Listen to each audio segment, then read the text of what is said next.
Hi,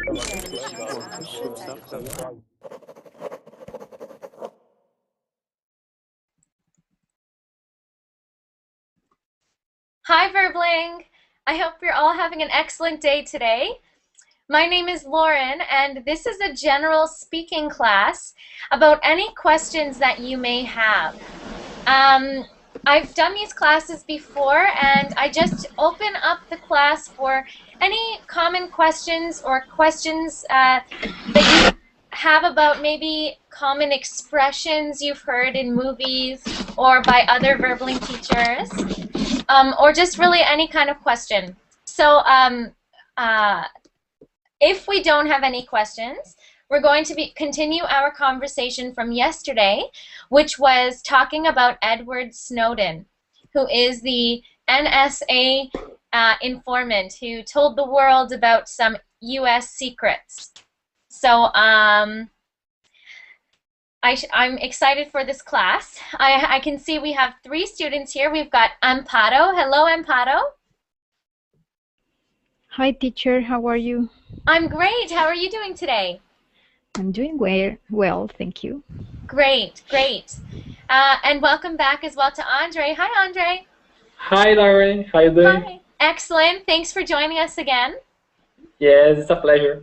Great. And welcome as well to Hamid. Hi, Hamid. Hello, Lauren.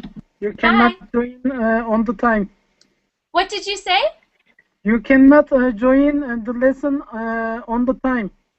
I know. Well, it depends. If I have like a reading or pronunciation class, I do find it more difficult to start on time. That's for sure. I know. I'm working on it. It's my goal. I remind you your promise. I know. I know. It's my goal. My goal as a teacher is that. Great, and welcome as well to Mario. Hello, Mario. Hi, how are you doing? Great, how are you doing today? Yes, great, great. Excellent. I don't know if you got my message yesterday. I sent you something on Verbling. No, I didn't see it yet, but I'm going to see that. Okay, I just invited you to our class from yesterday, so it doesn't matter anymore. Okay, okay. Yeah. It was, we had a class about gender in Disney movies. Okay. So I thought you would enjoy that. So no, yesterday I wasn't at home, so. I see. Yeah. Well, we can forgive you, I suppose. Okay, okay, great, great. And welcome back as well to Juan. Hi, Juan. Hi. Hi, welcome back. Thank you. You're welcome. All right, so as everyone knows, this is a general questions class. Any questions that you may have. So I'm nervous because I might not be able to answer them. So now I know how you feel. Let's start with Hamid, because Hamid, you said you had a question last class. So go ahead. I asked cover letter. Because I want to apply some universities, and in my opinion, the best part is cover letter. So can you help me for this matter? Absolutely. Do you do cover letters in Turkey?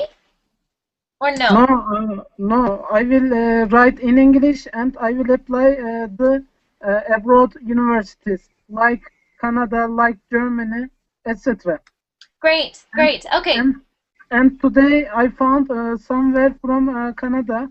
So if my exam result is okay, I want to apply there. Awesome. Awesome. That's great, Hamid.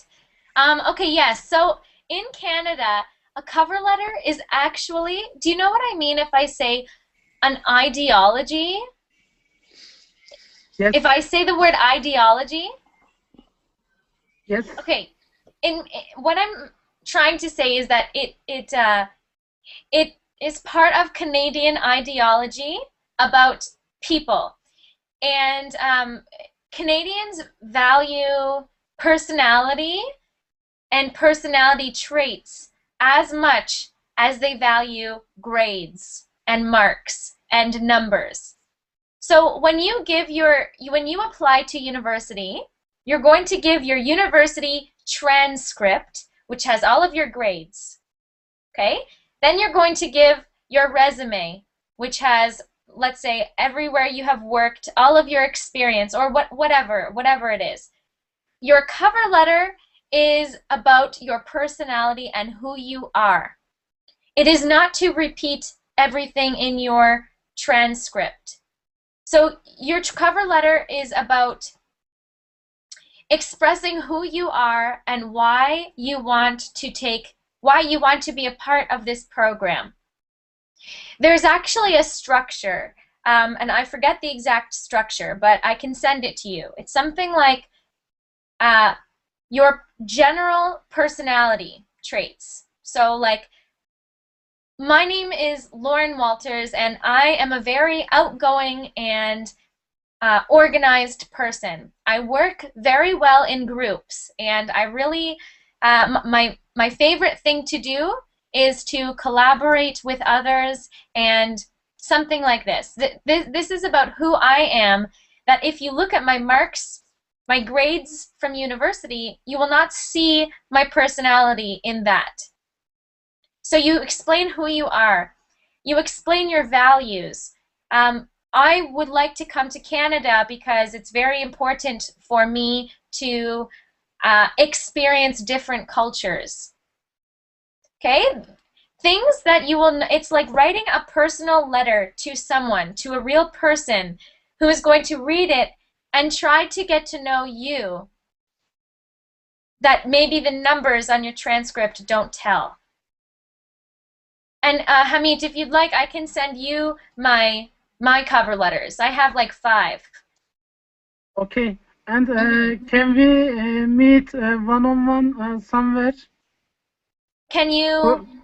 Can we meet without verb link one-to-one with somewhere? Message me on Facebook and I can talk to you about that. Okay. Okay? Okay. Of course, if you write a cover letter, I will definitely look at it and give you some feedback. But we can talk about that. Just message me on Facebook about that. Okay. Okay? Because, yeah, cover letters are something that take a long time even for native speakers to write. Definitely. Okay. Okay, who wants to go next? Who has a question? I have one. Yes, Andre. It's a easy question. Mm-hmm. In your opinion, what is the best thing from Canada? To be honest, I think from after meeting people from all around the world on Verbling, like Verbling has opened my mind like you wouldn't believe. Like, I love Verbling so much because it made me realize what being Canadian means. Like, if you think of Canada, I didn't think Canada had a culture. I didn't think it had any kind of anything special. But I think that what I love about Canada is that it's very, very open to different ideas and different ideologies. For example, Canada is so open to I don't know, just everything, different cultures, different languages, different sexual orientations. Like in Canada, if you meet someone who's gay, no problem. You meet someone who doesn't speak English, no problem. Like they're just very, I want to say the word hybrid. Do you know what that means, Andre? Hybrid? I know, I think. Yeah, okay. like, I don't know how to explain that word. It means like But I know. so many different things make up Canada. Like it's not, if you meet someone from Newfoundland and you meet someone from Ontario and someone from British Columbia, they're totally different. Okay. Heterogeneous country, I think. Yeah, exactly. Yeah, heterogeneous country. Yeah, heterogeneous or yeah. Yeah, yes. Like diverse. Yeah, super diverse. Exactly, Juan. Like, I grew up in Toronto, and in Toronto, I was the only white person in my class. Everyone in our class was from different backgrounds. And for me, that was just normal. Like, that was it. And then I moved somewhere called Barrie, where there was mostly white people, and I was like, why are there so many white people around? Like, I was like, what? Why is everyone looking the same? I just couldn't. So, I don't know, I like that about Canada, that there's a lot of cities that are just really, really diverse. Great word there, Juan, diverse. Yeah, so that's what I like best about Canada. Multi-ethnical society, I think. Yeah, Ethnical society. we call it multicultural. Multicultural. Yes. Yeah, like, I don't know, it's very, I don't know, that's what I think. Like, if you went to Toronto, you will hear the same amount of accents that you hear on Verbling. Yeah. Okay. That's what, if you come to Canada, Andre, you'll notice that. It's like, oh my gosh, it's like Verbling. I'm gonna try. Yeah, definitely. Great. Does anyone have any more questions?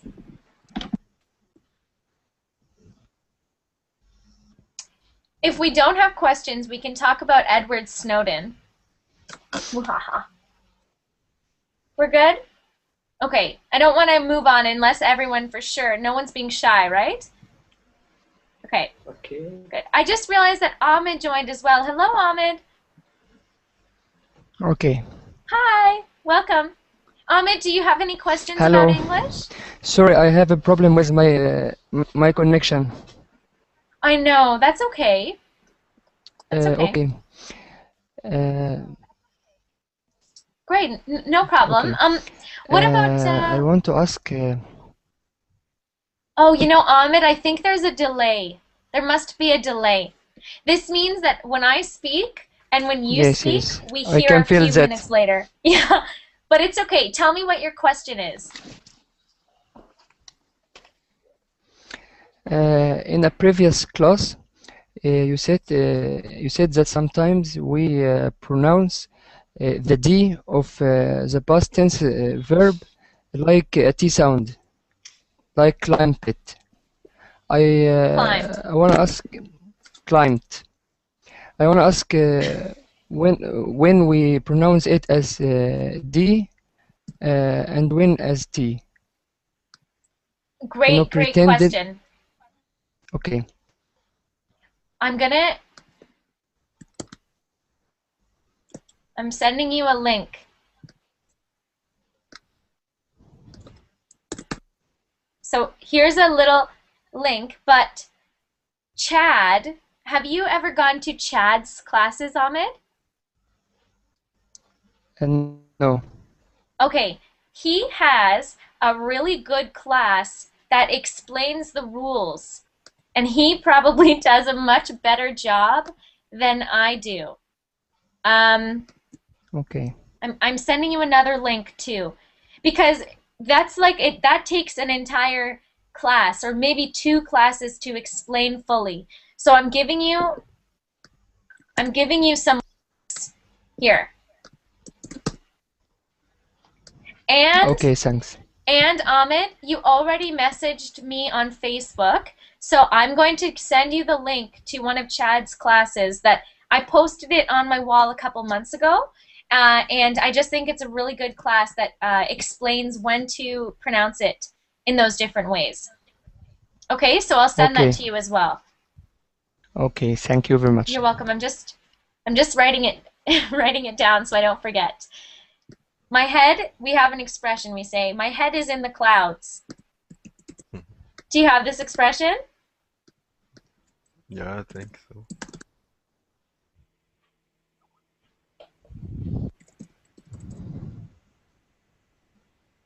Okay, great. So I'm going to send that to you later after this class. Okay, Ahmed? Okay. Okay, great Thanks very question. You're welcome. Okay, Amparo, are you good? Do you have any questions? Yes, teacher. I have a question now. When you have an embedded question, it's possible to finish the statement with is or are at the end without trouble. For example, I told you, could you tell me what your plans are? Uh, is that correct? Yeah. Oh, sorry, what was your question? So if you have an embedded question, Yeah, you can finish the statement with the word is or are. yeah. No problem. Oh yeah, absolutely. Great question. And just so everyone knows, an embedded question is when the question is in the sentence, but you're not asking a question with a question mark at the end. Here's an example. I was just wondering where you are from. I'm typing that.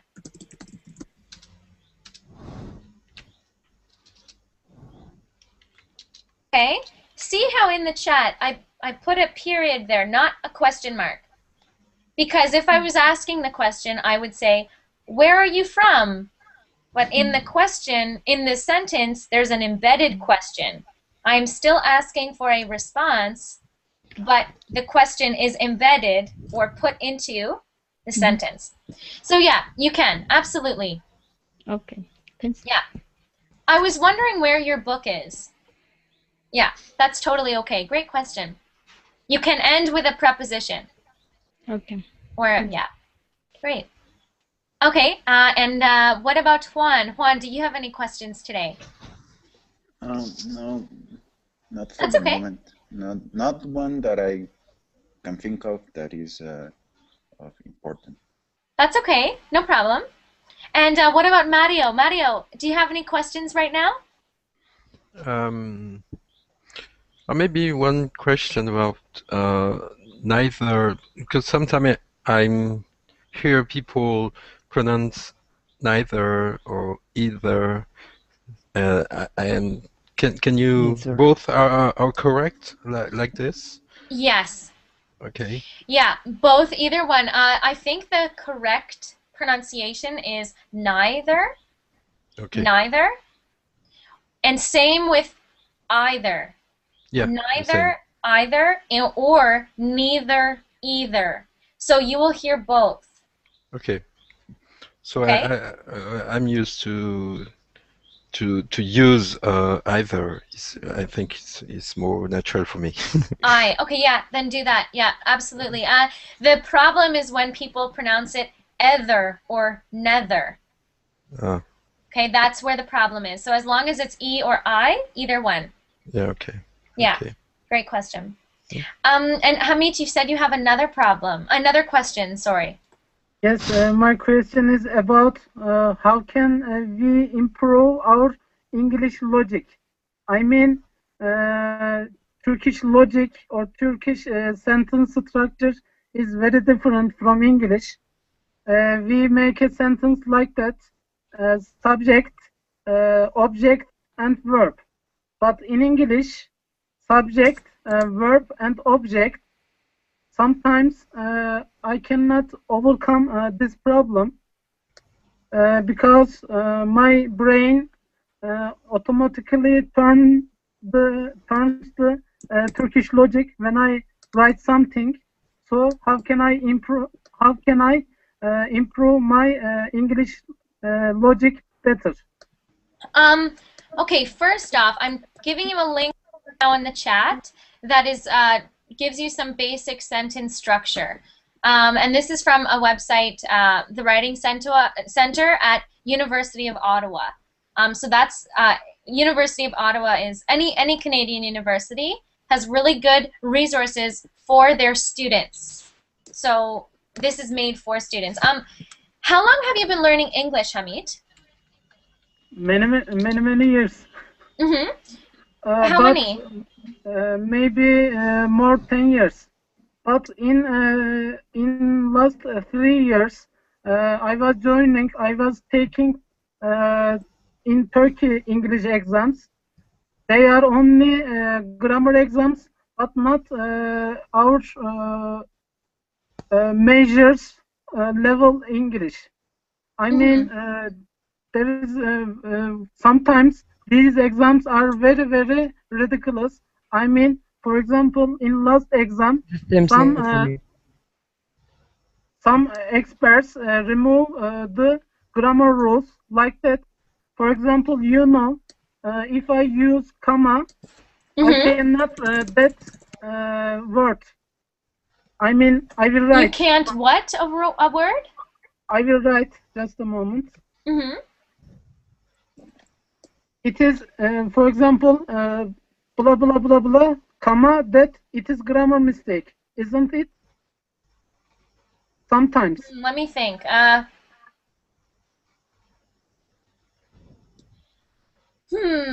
need to see the context.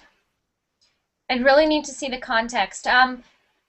It's like the word because.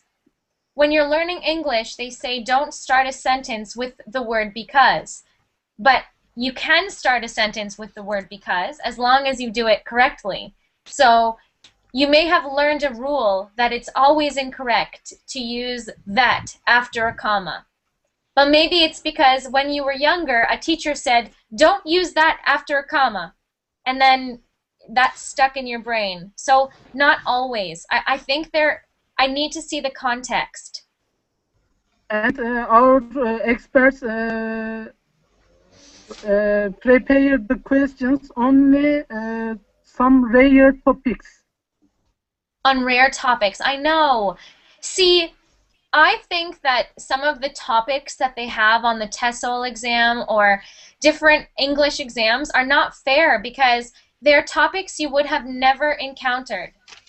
So, I mean, I don't know what to tell you for those, Hamid. The best thing you can do is improve your vocabulary as much as possible. Study a new vocabulary list every week on everything that you can find, right? Not just common conversational topics, but other topics as well. Your first question was about sentence structure. How can you get used to sentence structure, right? With that, I can tell you that your sentence structure is actually good. Like, you don't say things like, computer on now. Like, you know how to say, I am turning the computer on. I don't think that's one of your main problems. Have you found that it is one of your main problems? Like, I think your sentence structure is good. Maybe my problem is like that. My general English is good, but my academic English is bad. Maybe. I'm not sure. Yeah, like I'm listening to your sentences now, and it looks they're perfect. Maybe it's because my general English is good and my academic English is bad. That's a perfect. Your sentences, I've never had an issue with that. With you, like your sentence structure, I think is good. I'm actually right now. I'm as you're speaking, I'm looking at this list, and of some sentence structures, like where to put the verb, and I don't think you have any of those problems. Yeah, no, I don't think you have any of those problems, Hamid. But what I can do is remind me. I will reread the messages you've sent me on Facebook, and I can tell you, oh, I see, maybe this is a key problem. So tell me, say, Lauren, just reminding you to reread my messages. Okay? Okay. Okay. Great, and I just noticed that Mauricio joined us as well. Hello, Mauricio. Hi, Lauren. How are you? Hi. Great, how are you doing today? Yeah. You're doing well? Yes, well, very well. Thank you. Great, great. We're just asking general questions. So I'm just going to finish up with Hamid, and then I'll come to you, okay? Okay. Great. So Hamid, did that answer your question? Yes, but maybe some details I cannot remember. If possible, if we can make one-on-one, I can share some details more and more. Because in this time, I must give another person's chance. Mm-hmm. Yeah, So I know what you mean. It's the problem with verbling. Yes, if I ask everything, I can be selfish. No, not you, Hamid. Thank you. That's very nice of you, though. good idea. Let's ask Mauricio. Mauricio, do you have any general questions about English that you've had? Yes. When can I use more or plus? What's the difference? Oh, interesting. I'm trying to think if there's a rule. Plus is normally a verb. So you can say, I'm trying to think of an example.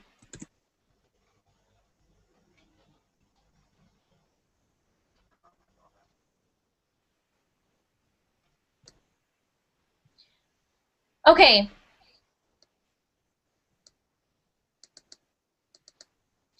Okay, no, this isn't helping me. Okay, when you use the word more, you're talking about a quantity of things. So you can say, Lauren, these carrots you made are very good. Can I please have more? So more means give me more of this. Give me more of that. If you're using the word plus, it can be a verb. So you can say, bring me my phone plus my water. But we normally don't use plus. We normally just say and. I'm just trying to think, like, can you give me an example of when you would be confused? When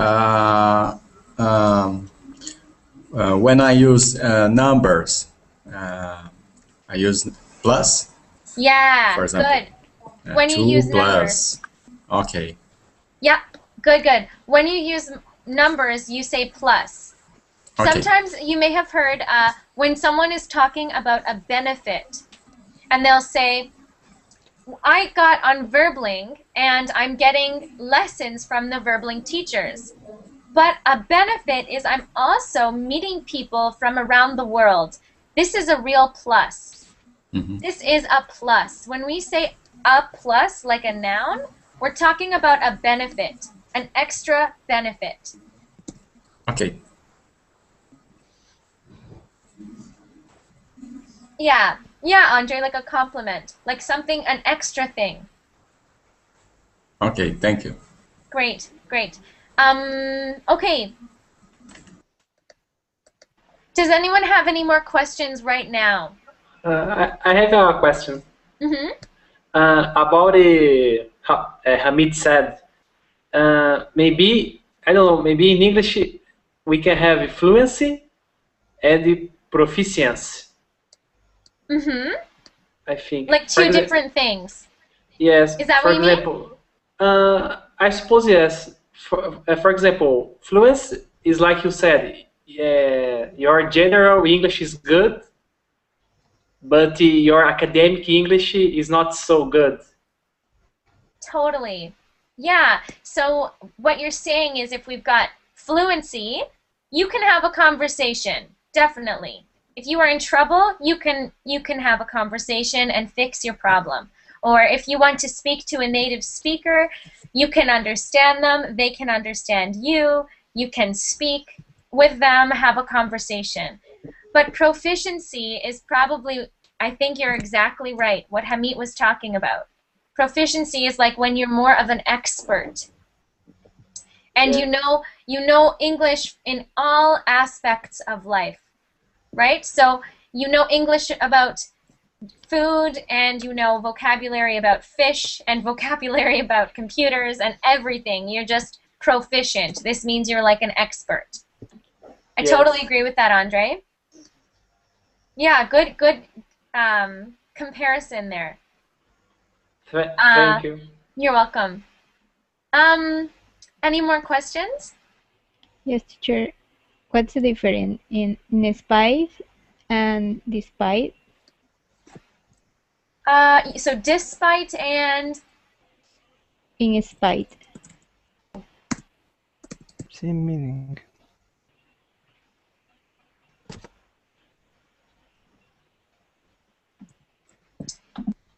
despite, Mm-hmm.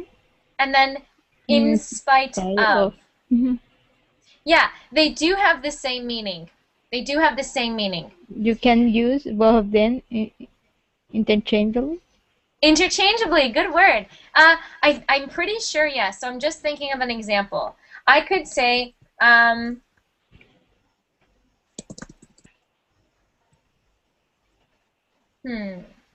love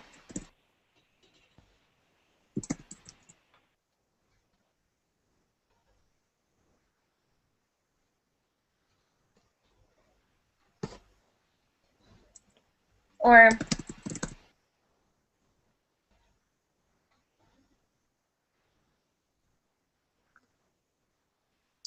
in spite of. No, in spite of, it has a it's the same meaning as despite, but we don't use them interchangeably. In spite of is normally means ignoring, which is what despite means. So if I say, let's say, Amparo, you say, I have a very mean sister. Okay, my sister is very mean. Okay, I could say, Amparo, but look, in spite of her being mean to you, you are still a happy person. So it means, in spite of means ignoring. Ignoring the fact that your sister is mean, in spite of, right? In spite of her being mean to you. So it means minusing, taking away, ignoring. Okay. When we use despite, it means the same thing, but it normally happens in the middle of a sentence. Like, no, that's not true. I just want to check something and make sure that I'm telling you, I know my definitions are correct, but I'm not sure if we do use it interchangeably. When you're, as a native speaker, I'm not aware of what I do. Okay, I'm looking this up.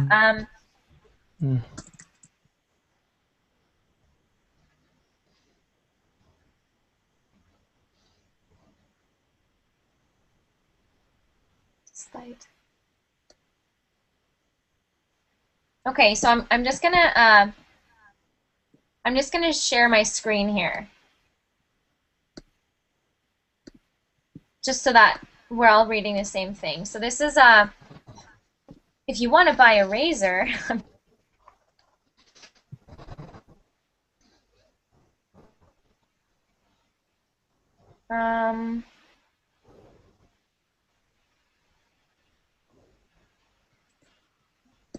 So despite is a preposition that means in spite of. So yeah, they have the same meaning, but despite is used as a preposition.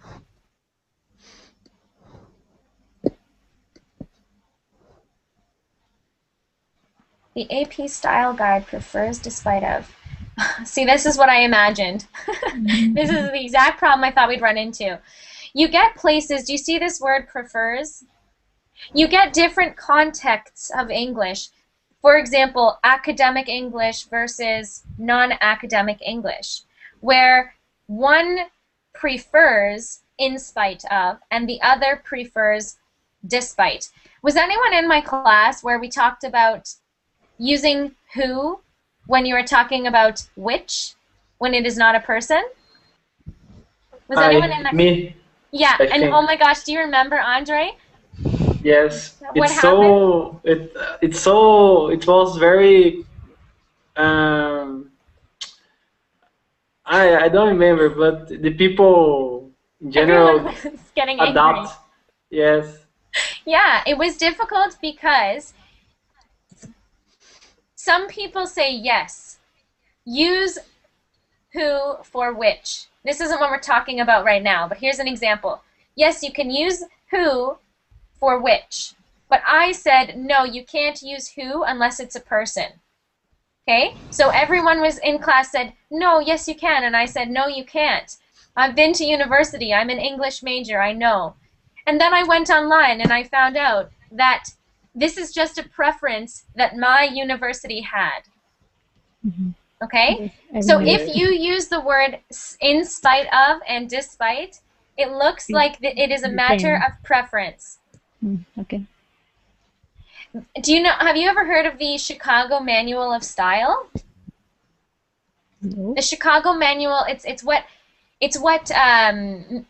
different disciplines, so like I think history, if you're writing a history paper, they say use the Chicago Manual of English. If you are writing an English paper, they say use the APA style of English. So there's actual books that say here are some rules. These are the rules you should follow if you are writing an English paper for an English professor. But if they are a history professor, do it this way. It's very frustrating when you're in university. Okay. Many phrasal prepositions are symptoms of officialese. Okay, this just means they are symptoms or they are preference of official English users. Let's say professors from certain universities prefer one, and professors of another university prefer another. Yeah, there we go. So yeah, you can use them interchangeably. Okay. Okay, Amparo? If you're ever writing, next time you think of an example of when to use it, message me on Facebook, and I can better explain the difference if I have an example. Okay. Okay? Great question. Thanks. I just noticed that Gibran came. Hello, Gibran.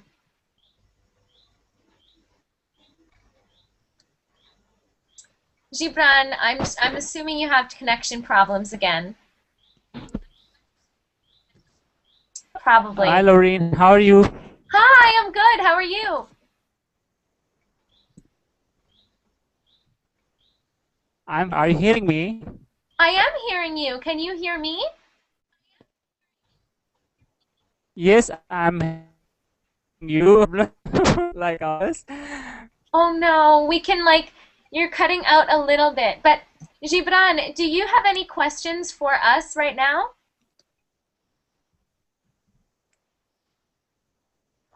But can you tell me this class about what?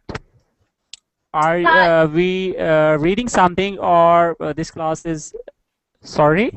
Oh, our class today is about asking questions to me. If you have any general questions about English, like how do I use this word, or how do I ask a question, or what does this expression mean? I heard someone say this and I don't understand.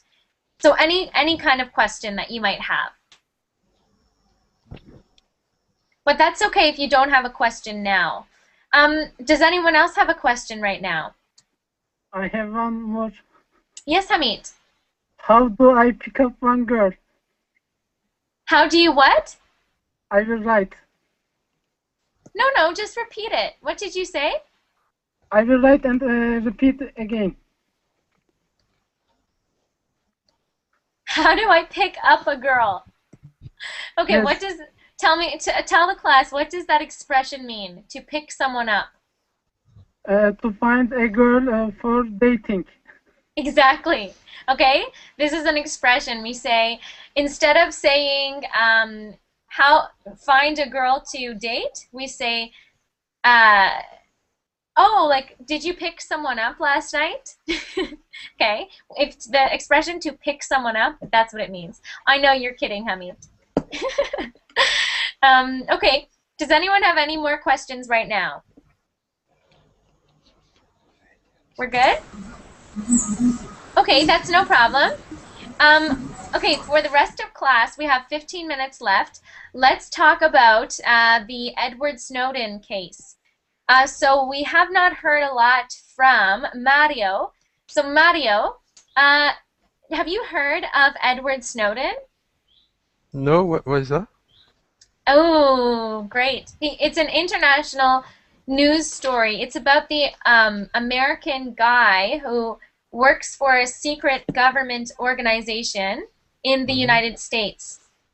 And Hamid is saying he was a spy, but he wasn't supposed to be a spy. He was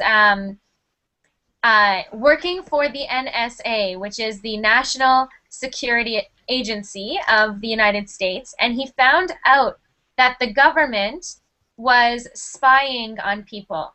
Oh, okay. So the government had been looking through people's what they were looking for on the internet, their, I don't know what, emails, Facebook, just going into people's personal things. Yeah, And I heard about that story. Yes, yes. And now he's running for his life. We don't know what will happen. He went to Hong Kong. They said, we will not protect you. Then he went to, right now he is in Russia, waiting to see if Ecuador will allow him to go live there for the rest of his life and protect him. And of course, the government of the United States is very angry, and they want to put him in jail for the rest of his life for treason, which is basically betrayal. Okay. Okay, so that's the short story of it. And do you have any immediate opinion on it? Yes. Do you think he did the right thing or the wrong thing? I don't know if he did the right thing, but I know the government was wrong to spy on people like this, because this is a bad thing, I think. But I don't think this was a good idea about the fact to reveal all the information that it's a kind delicate, you know, and I don't know if I were him, I would say that I would do the same. You know, it's very okay. So you can tell the truth, but not for everyone. You know, it's a kind of it's difficult. You can say it's a gray area. Yeah. Gray, like the color gray. It's not black and it's not white. It's gray. Gray. Yeah. Yeah. Okay. Yeah, that's a good expression. It's a very gray area. Okay. Yeah, totally. Totally. It's like mind-blowing because it's so gray. So gray. That's why, well, we talked last class about a criminal, right? Do we consider him a criminal? Is he if you consider him as a fellow human being, never mind any law, okay? Because we know sometimes people break the law, but they are trying to do the right thing. And who makes the law? The government. Yeah. Right? And the government broke a law too. They broke the constitutional law of spying on people. Yeah. Yeah, so what do we think? Is he a criminal? Do we think he should be put in jail for the rest of his life? Should there be any consequences for him? I think he's definitely not a criminal, but he had the wrong idea to reveal all those informations. He didn't have to do it. Sometimes, you know, things are better. It's better that things stay, you know, just hidden, and it's just like this. Okay. You don't have to tell the truth every day, and sometimes you have to be quiet. Well, that's the whole debate, right? Yeah. Is that something that he should have stayed quiet about? That's the debate. And I don't even know. Like, my students asked me during last class, and that we talked about this, and I said, I know I don't want to be spied on, but I don't know if I would do what he did, right? Lorraine.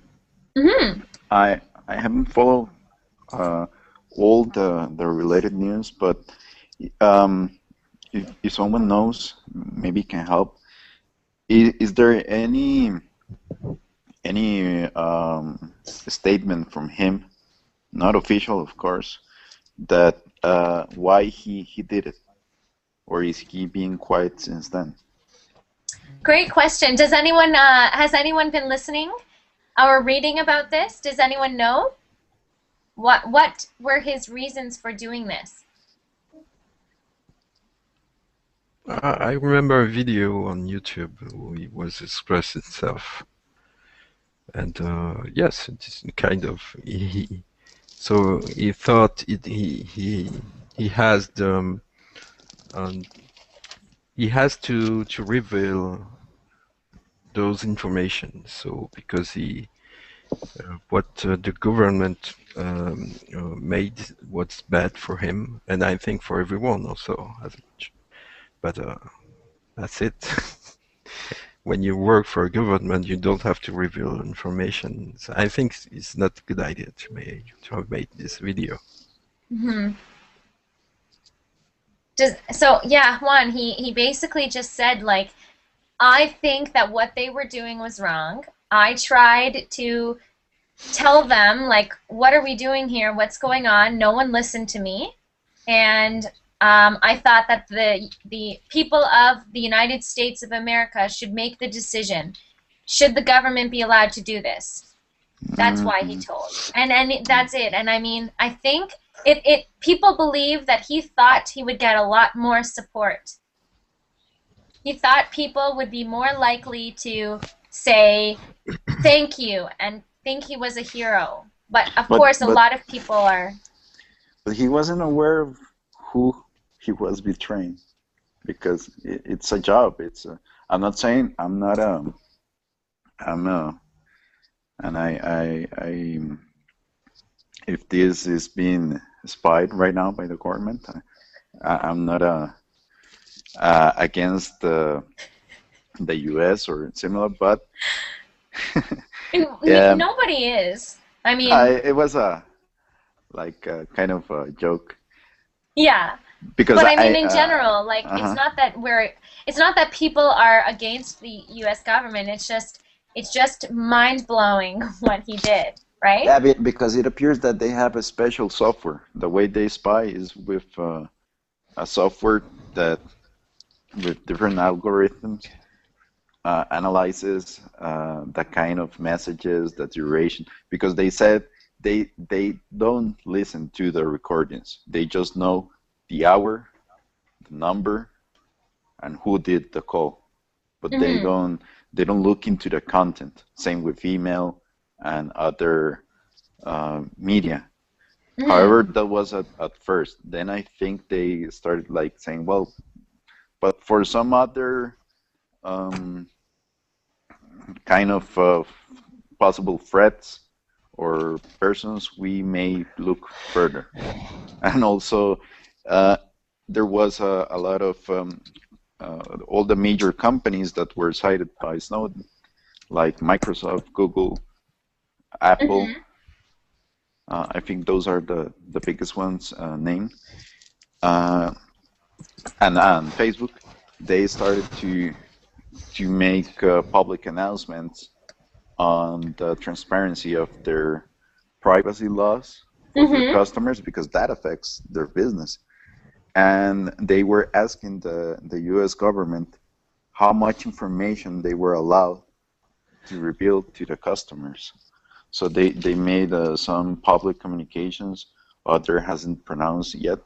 But, well, basically, so it's if you read the summary of what they have to say, the spokesman, it's like, well, yeah, we try, but if they tell us to keep all your info, even though in the contract we said no, we have to. So it was. Exactly. So you do know quite a bit about this. Because it was. I saw the headline when it started, so I became very interested, and started to wonder why people, or if it is possible that people in general thought that there was actually some privacy. Well, to be honest, I mean, I'm right next door to the United States, and apparently they've also been looking at things from Canadians, and it doesn't feel good to know that I'm being monitored.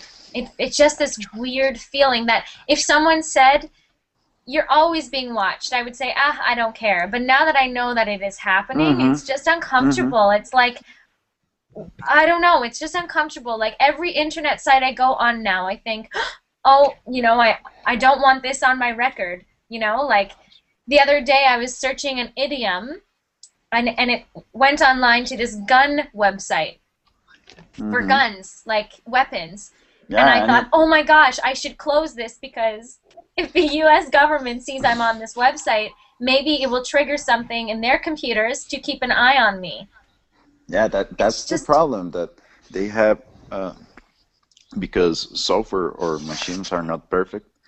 They tend to have to make more errors like that, and that is a scenario that happens a lot. Many people. Sometimes you search for something, and that will take you to several different pages about the topic, but maybe it is not the core or the exact thing that you're looking, but because it is related, it will show you, like in this case, the weapons or naughty pictures or stuff like that. Yeah, and things that you, but like now I'm at the point now where I'm like, yeah, oh my God, this is, I don't know what's being watched, or, you know, it's just this strange feeling. So I have a hard time judging that situation. Yeah, because I think that is promoting people in general to be almost paranoid. So imagine everyone thinking in that same situation happening to everyone. And people are going to get more, not only cautious, but paranoid. And that's not good for health. Totally. Also, this is like the topic about because they started to, last day I was hearing a podcast about CCTV, and one of the commenters said, well, what about privacy and the law about cameras, public cameras for security reasons? Where can I say, or where does a citizen can say, well, this is violating my intimacy or my space, or this is not totally helpful. And like we don't even know if we have that power. I want to ask Mauricio, and then I'm gonna get to Ahmed right after. Mauricio, what about you? Have you heard about this Edward Snowden case? I know, but I don't see problem about this, because had one idiom in Portuguese is my life is an open book. I don't have problem about this. Right. So for you, you're just like, who cares? Yeah. No problem. Yeah. Great. Okay. So Mauricio, do you think that it is a big deal do you think it's a problem that Edward Snowden revealed this information? Sorry, I don't understand. So do you think, Edward Snowden, he is a man who told the entire world, look what the United States is doing. Okay, do you think he did the right thing, or do you think he should have said nothing? I think it's okay, no problem about the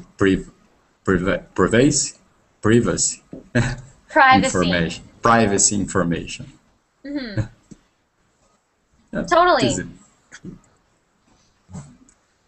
That's so. See, I think that's so interesting, because in the United States, people value their privacy so much, right? And then you're like, what would I care about that? I don't care, right? Yeah.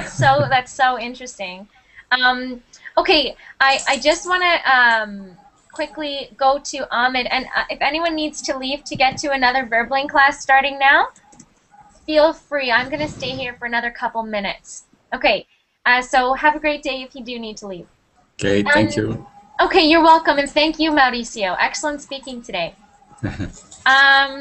Okay, Ahmed, you had a question about idioms.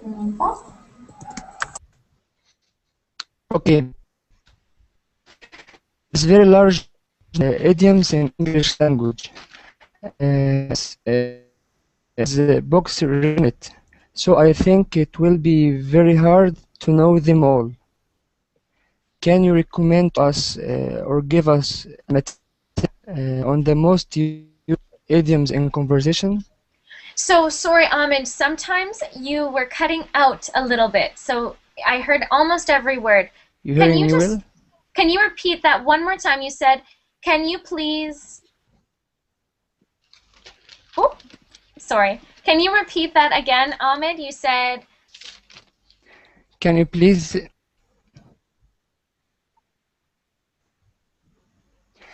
There is large number of idioms in English language. Actually, there is many books written on it, so I think it will be very hard to know them all. Can you recommend to us or give us a material on the most usable idioms in conversations? yes, Ahmed, but there are so many expressions, so many idioms, and if I tell you what I use most often, it is different if you go to the United States, or if you go to somewhere else in Canada, or if you go to Britain or the England. Everyone uses different idioms. And Ahmed, what language do you speak? Arabic? Yes. Arabic, yeah. So you probably have a lot of idioms too. You just don't realize that Yes. you have them. What I suggest is to get, I can do classes on the most common ones in Canada. Just message me on Facebook and I will definitely plan those. But actually, I have a morning class tomorrow. Can you come to class in like 15 hours from now? Let me send you the link right now.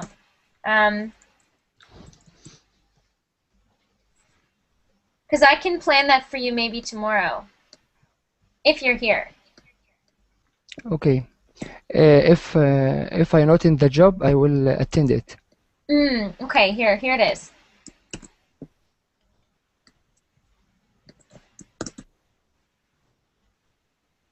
Okay. Okay, so if you can come to that class, just let me know on Facebook and I'll plan that for you. Okay. But the thing about English idioms is most of them make perfect sense once you understand, Yes. right? Like Right. if there's any idiom that you don't understand, think of a picture in your mind when you go on the internet and look up what it means, and then you'll understand. For example, have you ever heard every cloud has a silver lining? Every Like this. cloud have... No. No? Do you know what a cloud Every cloud. is? Yes, in the sky. And what does silver mean? A material, mineral, gold and Good. silver. Something valuable, right? Yes. Yes. So if someone says this to you, every cloud has a silver lining, this means when you see a cloud, you're like, oh, no, it's going to rain. No, I don't want this cloud. No, because in Canada, at least, when it rains, you're like, stop raining. I want the sun. Okay? Okay. So when the cloud comes, but if it has silver lining on the outside of the cloud, this means that everything negative in your life has something valuable if you look for it. Yes, yes. So Right. it makes sense now, and next time you hear it, you will remember that. So Yes, yes. once you learn the meanings to idioms, attach that in your head to a situation that is easier to remember than the idiom itself. Yes, yes. Okay? A great idea, too, is to type out a list of idioms you want to learn, and I'll do a class on those idioms. Because all of Okay. your questions, other students have the same questions. Right? Okay. Right, Okay. right. Okay. Alrighty, Ahmed, any other questions?